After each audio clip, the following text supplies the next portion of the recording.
Bonjour à tous, Rambam, Ilchot Nedarim, Perek Sheni, deuxième chapitre.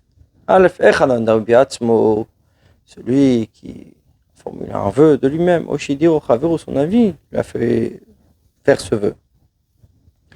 Va'amar Amen, il répond Amen. Odavar Shinyan Okinyan Amen, ou quelque chose qui ressemble à Amen, Chou Kablatvar, c'est-à-dire qu'il accepte.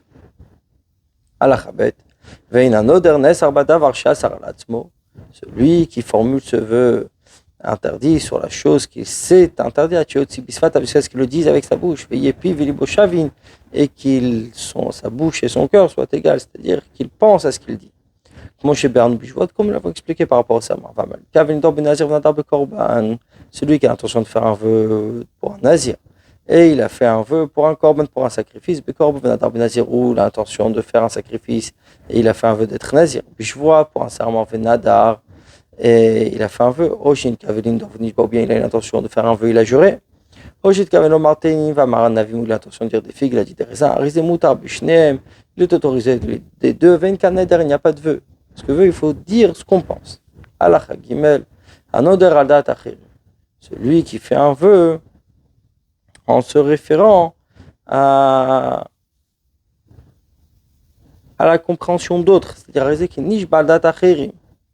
Est considéré comme s'il prêtait un serment en se référant à la compréhension des autres, justement. Et ainsi, un autre, celui qui fait un vœu, regarde qui est dibo en quelques secondes, c'est-à-dire dans une même parole, ou bien ils l'ont, qui est dibo, ou ils l'ont empêché, tout de suite, il a accepté Arizimuta. S'il est autorisé, c'est pas considéré un vœu. Je vois tous ces lois concernant les vœux, ces mêmes lois concernant les serments. Alachadalet. Mishéitan, celui qui a fait une condition, Kodem Sheidor, avant de faire un vœu, Vamardi Kol Neder Sheidor, Mikan Vadeser Shenem, chaque tout vœu que je ferai de maintenant jusqu'aux les 10 prochaines années, Arin et Choser Bahen, je regrette, ou Arin B'Telim, où ils sont nuls, ou etc., des choses pareilles. Et juste après, Nadar, il a fait un vœu. S'il se souvient de la condition qu'il avait faite au moment où il a fait le vœu à Arin, son vœu est maintenu. C'est parce qu'il montre qu'il a annulé la condition par ce vœu. S'il ne se souvient pas de la condition, seulement une fois qu'il a fait le vœu, même s'il a accepté le vœu dans son cœur, il a maintenu le vœu est annulé. Même s'il n'a pas prononcé ce regret avec sa bouche, il a déjà devancé le regret au vœu lui-même, il l'a fait sortir de sa bouche. À ceux qui disent, qui enseignent qu'il faut être plus strict, il dit il faut qu'il se souvienne de la condition le temps d'une parole. Celui qui a lancé cette condition, donc un an ou 10, et puis après Nadar, il a fait un vœu. Au moment où il a fait un vœu, il se souvient qu'il avait fait cette condition, justement. Il ne se souvient plus sur quoi il avait fait cette condition, et comment exactement était cette condition. Il m'a marqué sur cette première pensée, je fais Enidoned, c'est-à-dire que son vœu n'est pas un vœu. Puisqu'il a annulé. Il m'a marqué sur cette première intention, je fais. Il a déjà annulé la condition avec un neder, et ce vœu est maintenu. Car il se souvient au moment du vœu qu'il y a une condition. Il a quand même fait le vœu. Certains Géonim disent ces choses-là, on y fait attention seulement pour les vœux, l'obishvot et pas pour les serments. Ceux qui enseignent que les restes, c'est la même règle pour les vœux comme pour les serments. De devancer une condition à son serment, comme nous l'avons dit concernant les vœux. On est sévère en général avec les vœux. Au fait Rouchan, et sur l'explication du vœu on peut être léger comme strict. Comment? Homer, celui qui dit ces fruits sont pour moi comme de la viande salée ou un vin de libation, un vin de Avodazar. On lui a dit, à quoi tu pensais? Marcel explique, il dit comme la viande salée d'un sacrifice, ou comme un vin de libation sur l'autel, je pense à Rizé Asu. c'est interdit. Je pensais aux idolâtries, et un vin sur lesquels on fait libation des idoles. C'est autorisé.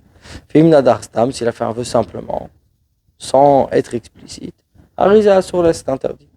Ce qu'il dit, ces fruits-là sont pour moi consacrés. Si c'est consacré comme pour le temple, c'est interdit. Si c'est consacré comme pour les kohanim, pour les prêtres, c'est autorisé. Car ça devient le bien des kohanim. Il n'y a pas d'interdiction. Par contre, s'il n'a pas donné d'explication, s'il n'a pas défini, c'est interdit. Je considère que c'est pour moi comme du maaser. Si c'est comme le maaser d'un animal, la source interdite. Car le maaser de l'animal, c'est un sacrifice. Qu'il a sanctifié. Comme nous l'avons expliqué. Si c'est comme le maaser des récoltes, c'est autorisé. Mais s'il n'a pas expliqué la source, c'est interdit. C'est comme de la dîme. S'il a pensé à la trouma de la jambe, c'est-à-dire le demi-cycle d'argent qui était remis au temple, c'est interdit. Si c'est la dîme, le prélèvement des granges, il a une intention moutard, c'est autorisé. Mais s'il n'a rien dit à saut, etc. C'est même pour tous les exemples semblables. Yuda, le fameux dans quel cas on parle. Mais on peut comprendre les deux choses. Ou là où le mot kherem est mentionné uniquement pour ce qui appartient au temple. Il a dit là-bas, pour moi c'est un kherem. Et kherem, ça veut dire automatiquement au temple, la réalisation, ça devient interdit. Si c'est l'inverse, où on appelait kherem, le mot kherem était employé uniquement pour ce qui appartient au kohanim, c'est autorisé. Et de même pour tous les exemples semblables. Dans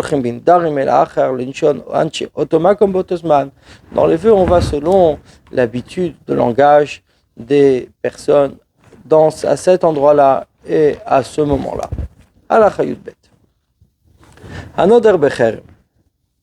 Celui qui emploie un vœu, donc qui mentionne un vœu concernant du kherem, veut dire consacré. Quand j'ai employé le mot kherem, je voulais parler d'un fil de pêche. Il a fait un vœu d'un sacrifice. Je parlais des offrandes des rois. Je me considère te concernant comme un korban, comme un sacrifice. Il dit,